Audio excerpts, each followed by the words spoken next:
Well, so there's a couple of interesting aspects to the video that you guys are creating here.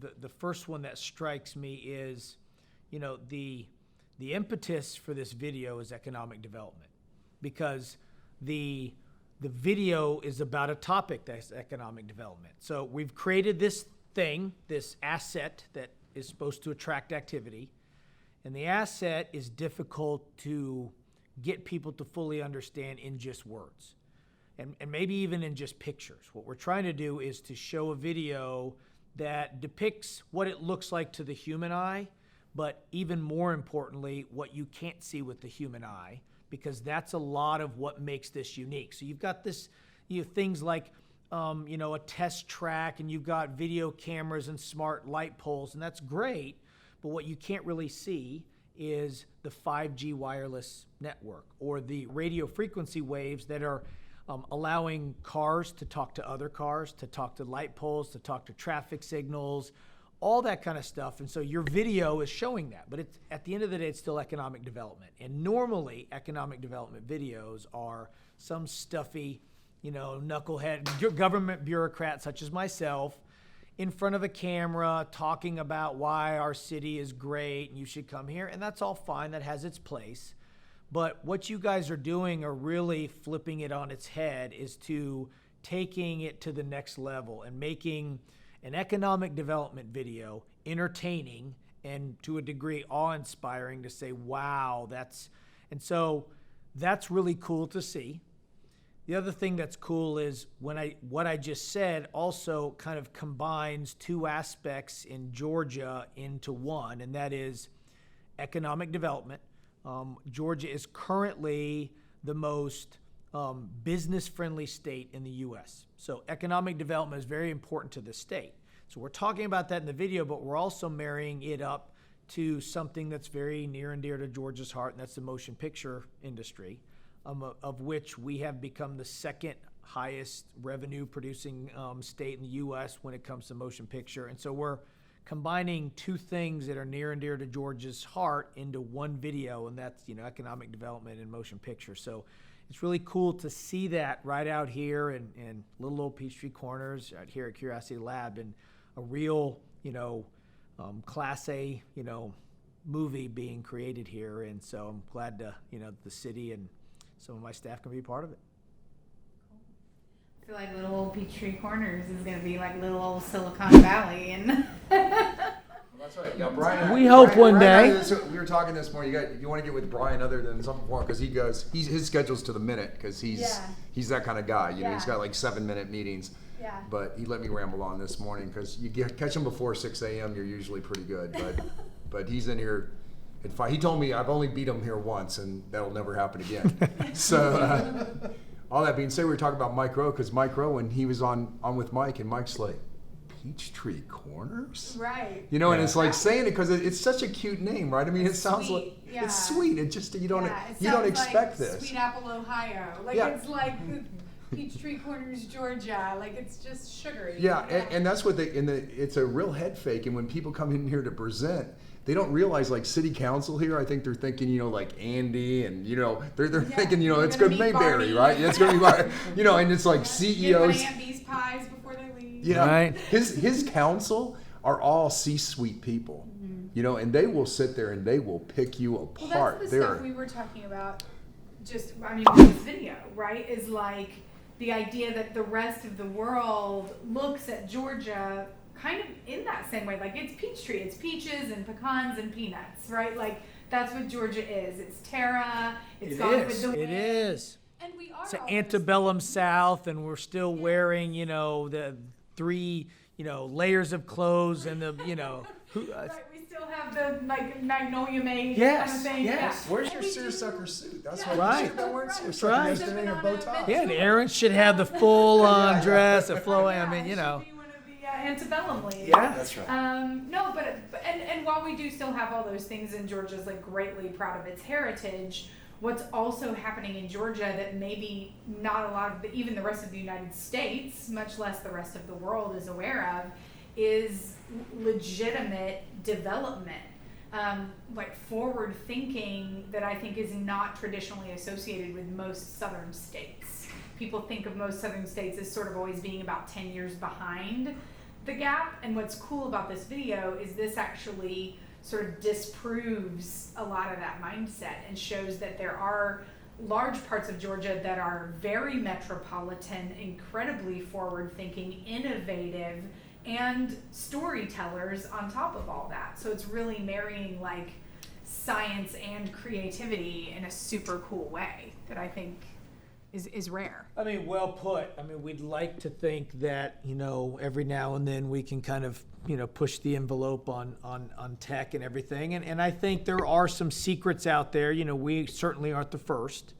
We might be, you know, right now in a unique position where we have a product that we can really tout, and everyone's like, oh, wow, never thought of it. But even at our grand opening event, just 2 days ago, we had 7 members of the Consular Corps here. So there were 7 senior diplomats from 7 different countries, consul generals from a country that were here because the Metro Atlanta area has consulates. And so, you know, those kind of things you're like, I never thought of the international community having, you know, foreign diplomats permanently stationed here, but they are, and they can appreciate tech, and they were here to see it. So, yeah, every now and then we can drop our accent, and we can leave our seersucker jacket at home, and that's exactly right, and we can kind of get up there with the best of them. But it is cool that when the you know, opportunity presents itself, we can also fall back into our heritage and appreciate where we've, you know, come from, and you know, and the unique part about being in, you know, from the Deep South. Yeah, and I think that's what's cool about it is it's doing the future Georgia's way.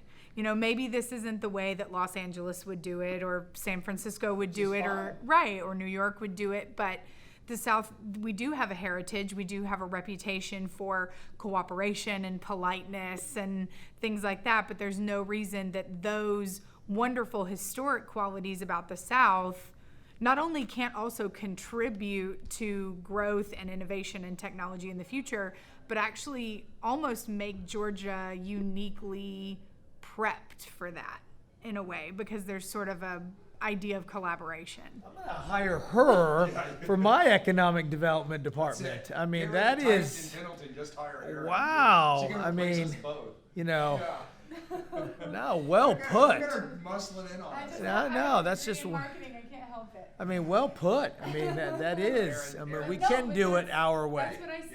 Yeah. You can see who's the sharper crayon in the box there with that. I married one of those too, so I. Sorry, yeah. We're the we all balloon in married the the basket, dog. Drew and I. Balloon and basket.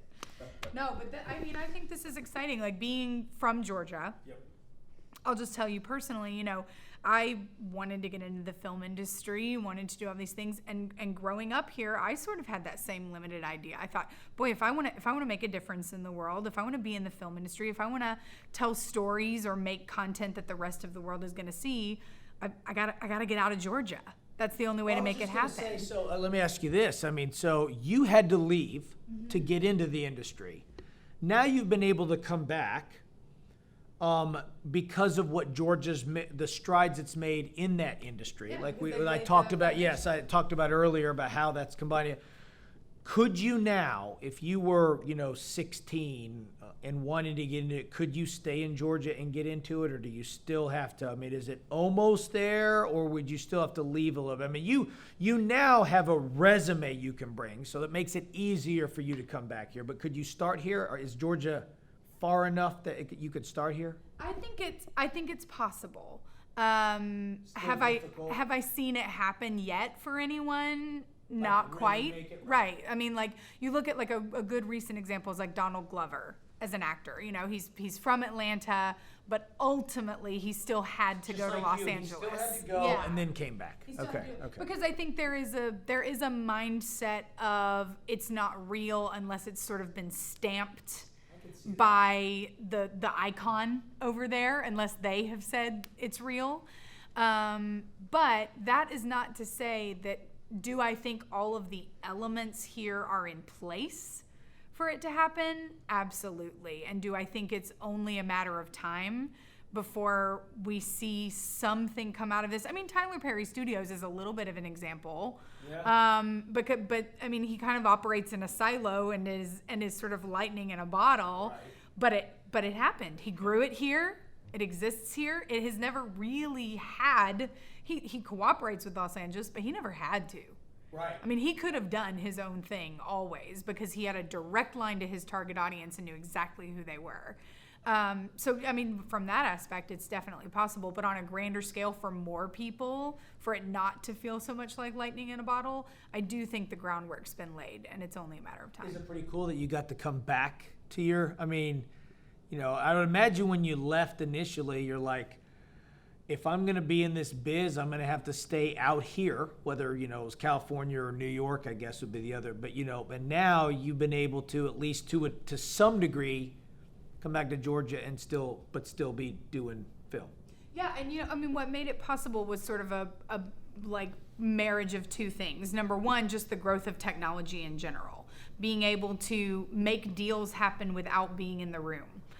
Being able to build relationships digitally over, you know, the internet through Skype meetings and things like that. You couldn't do that when I got into the business. Operate that way as a municipality, talking to potential companies internationally and video that we would have had to fly there and do it. So we're exactly. Interconnected. Yeah, so that, I mean, that the ability to build relationships digitally that didn't exist 15 years ago when I got into the industry has made a huge difference. But that alone is not enough. For example, like if I had been from, you know, Yukon, Oklahoma, I might not have necessarily been able to leave Los Angeles, go back to Yukon, Oklahoma, and have the exact same possibilities. So what it is the combination of the gift of technology and the relationships that can help create, but also Georgia establishing an industry here that is friendly to creatives. And as long as Georgia continues to establish that industry and continues to not only be excited that Los Angeles wants to come here, but be excited about what Georgia can build, like we talked about. Uniquely, what can Georgia build? What stories can Georgia tell that they can tell better because of their unique perspective on the world and their history? That's what really makes the move possible. You know, we were talking earlier this morning about how to do a video of this quality in the past would have just required a lot more money, if nothing else, and time. Because I was commenting on how impressive it was that, again, you were able to cram so much content in a short period of time, one, and then two, at the level I'm seeing, and I have like no experience of the behind the scenes stuff, but the amount of equipment you've got here, the amount of expertise with people and the resumes that they have, and I'm like, you know, what would this have cost if we tried to do this 10, 15 years ago? And he gave me a number that I would not have been able to choke down. But because now you're able to take so many people that are kind of independent, not all employees of one company, and pull them together for this one project, you can do it for much less, but yet not sacrifice, much less money, but not sacrifice quality. Right. And that's something that technology has given us as well. I mean, the ability to have a camera that shoots these beautiful images the way that these do at a remotely affordable price. Right. You know, I mean, 30 years ago, you had to go to Panasonic and you had to meet with the people at Metro-Goldwyn-Mayer because they were the ones that owned Panasonics. You know, I mean, it was like you had to go through these Big Brother studios and all this red tape and bureaucracy and all the, like, what we call like the studio pricing and markups. And now technology's made it available to us. You know, I mean, we have 4K videos in the palm of our hand. So just the drones. Let's take the aerial shots. 12 years ago, we would have cranes flying a helicopter. Or helicopters. Right? We would have been looking at a $20,000 bill just for the helicopter for a couple of hours. Or you're dropping 20 grand on a crane for 2 Right. days. And even 5 years ago, to fly a drone of this quality that could fly a camera, you're talking $5,000-$6,000 a day, you know, just to be able to fly a drone. And now you can buy a drone for a few $1,000s that shoots 4K. And they're, find a kid off Hey, the street. Red- and Yes, buy it for Yes, him. that's the thing. A 12-year-old. I mean, Well, not that we condone child labor, but yeah, so yeah, it's and like it was funny, we were talking about the drone club, right? Because the kids flew the ribbon in, you know, and here, but you know, I mean, those kids are good. Yeah. And it's just and I've seen the drone prices drop. And it's stuff like that, though, that's why it's only a matter of time. Because not only are places like the bubble that was sort of creativity or entertainment or innovation that existed in New York and LA, technology has forced that bubble to expand. Right. Because now a kid in Peachtree Corners, Georgia, can get a 4K camera. Well, no, it's created the internet's created a democracy. Yeah. All right, but let me It's take even that and playing flip it on your head for a second. For the one person who, you know, is not in the industry and doesn't, so I'm sitting here over the last 24 hours. And I've been looking at equipment that I would never see except if you were on at a large movie studio, okay? I saw that equipment in the parking lot of City Hall. I'm looking at people who have resumes to operate this stuff. That's unbelievable. I'm looking at people that I've watched in a movie before or on television. So I'm looking at all this stuff that you're talking about. Isn't it a little bit scary, though, that anybody can almost do it? I mean, really. Yeah. So you work hard in the conventional way to get the resume and all that kind of stuff, but now we're talking about how much easier it is for, hell, I'm going to go home tonight and I'm going to just say, you know what, I'm going to become a shade tree, sound guy, or, isn't it a little bit scary that like anybody go on YouTube and there's a lot of wannabe actresses that are doing their thing. Sure. I mean, is it a little bit for sure. scary? There's a lot. I mean, just like always, just like even when it was expensive to make movies, right? Like back in the days of the, $50 million drama, which is dead now because that's insane, right? So like back in the days of that, there was still horrible content out there. So there will always be like poor content creation. Sure. And what basically all it means now is like if you're not a storyteller, you're not a storyteller, and shooting a story with a 4K video doesn't make you a storyteller. Okay. So I think the cream definitely rises to the top.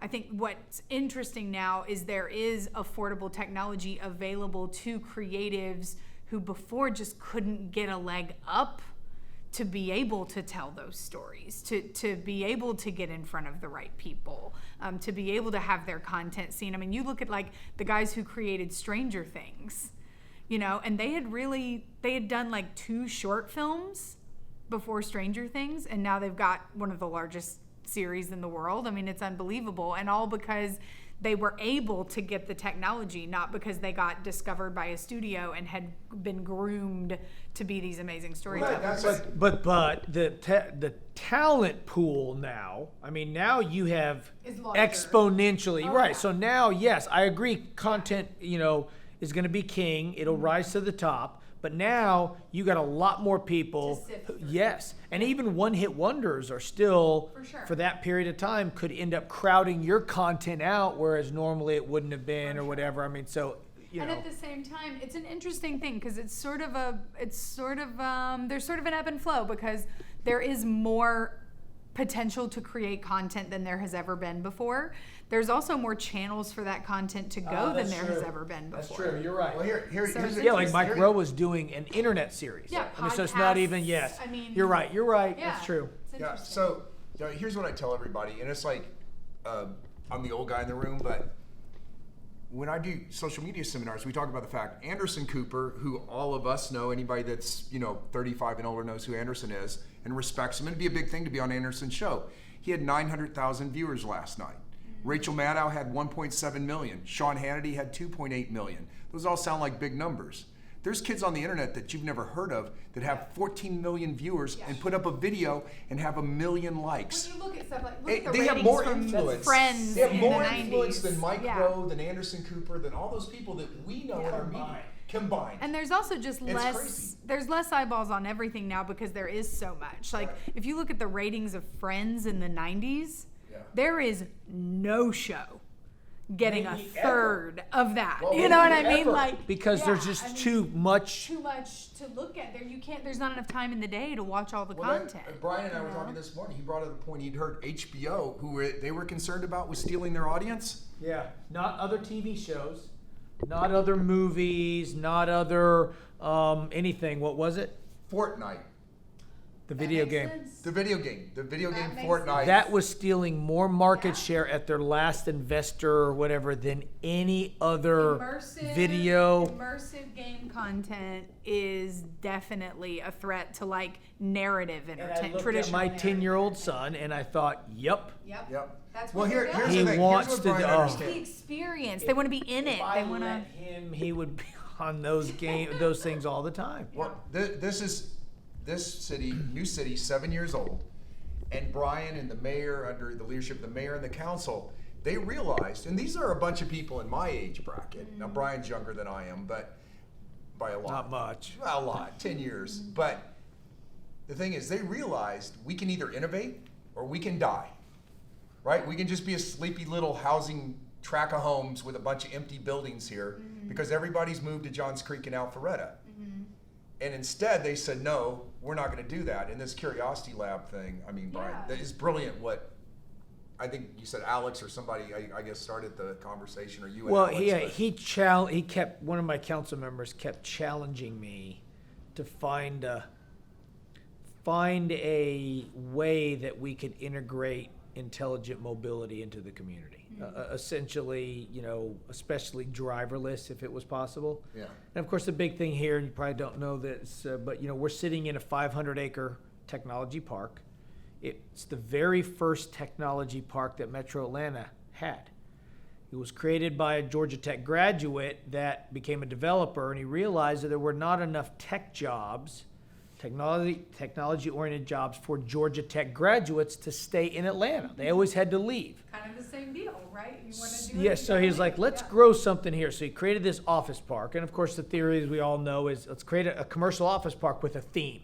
And then you'll put a building in it, and then you'll get another one that has the same thing and that starts to feed off of each other. And, it grew to, we were currently at 500 acres and, almost 8,000 jobs are just in this.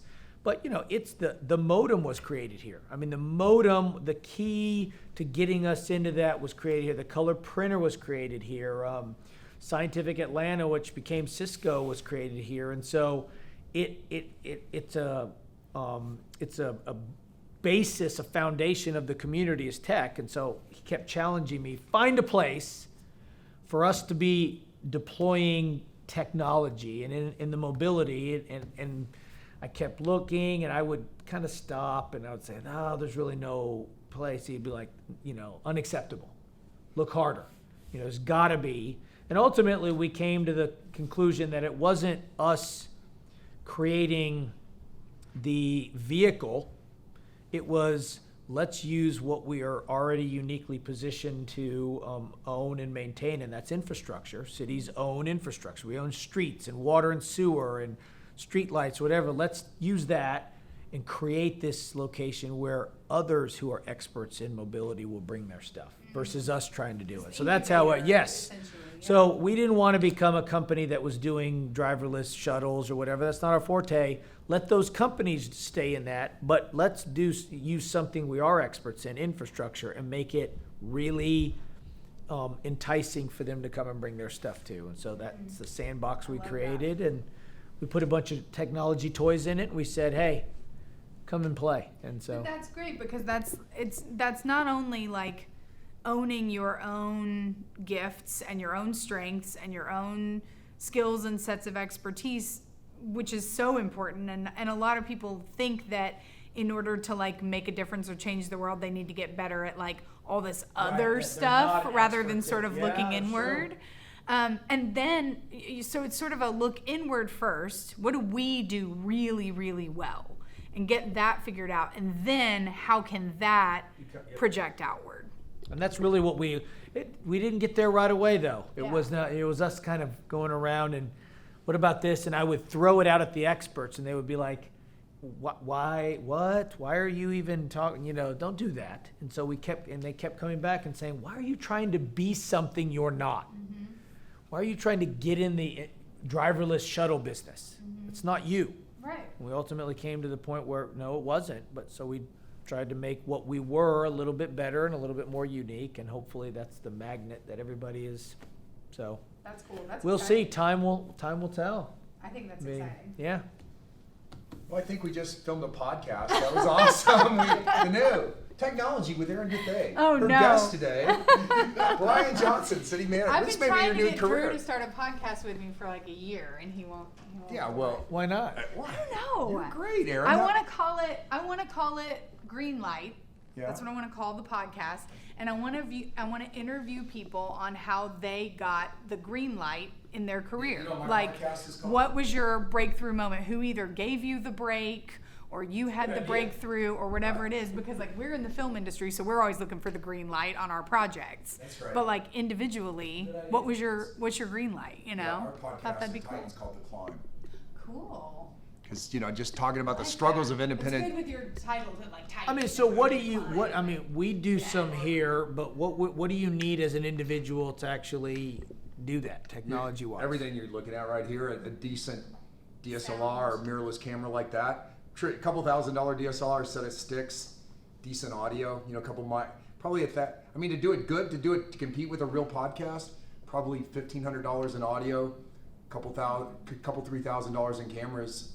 In a quiet And then, room. That's well, it. and then, And but a then, personality. well, okay, and then a medium to A put it out capability to after you reach do, us. yes. Yeah, I mean, because it's pretty much it's nearly free of cost to actually publish podcasting onto platforms, because podcasting is where YouTube is. All these people complain about, Facebook, they changed their algorithm. It's free. It's free. It's still free. It's still Yeah. free. Instagram is free. Yeah, it's still free. You just so got to beat the machine. LinkedIn is free. Yeah. I think they're all But, signaling us out there. okay. Hey But Brian, yeah, thank you. That was great. We just That's no, great. thanks. Yeah, thank you, Brian. Yeah. Oh. One of these, if you actually do Good, a good. podcast one day. Yeah.